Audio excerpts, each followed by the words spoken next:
Phil Waite, you're standing. Can you tell us a bit about because they're all new wards, all out elections. So the ward you're standing in is Lattenbush and Should. So it's a mixture of the old Harlow Common ward and Stapletie ward. So basically, it runs from Southern Way up to Harlow Common, starting at the hotel and finishing at Stapletie Shopping Centre. So far on the door, what type of things are you hearing? I think people have had enough with the Tories locally and nationally, and they want to see a change. So cost of living is a major issue.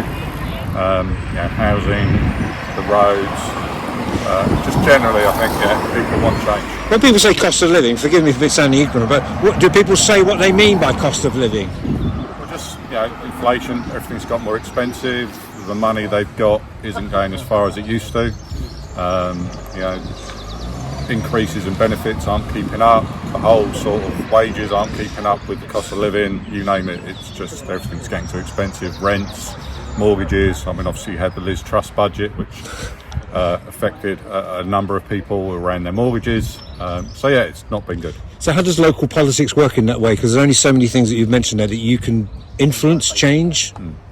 Well, look, I mean, one of the key things that we'll be looking to do if we do take power in May is to work with hopefully an incoming Labour government in the next few months to pull those levers. So there's already been announcements around high streets locally and improving access to high streets, changing business rates and working to improve local services across the country. And obviously we'll be looking to work with government on that once the government changes.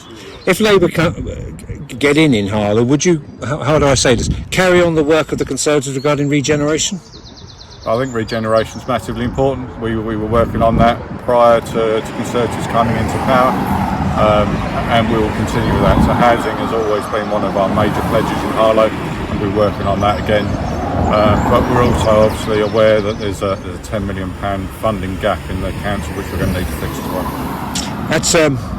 Is that an opinion or is that a reality? It's a reality. So there's a budget gap within the medium-term strategy of £10 million, which is going to need to be addressed by the council after May.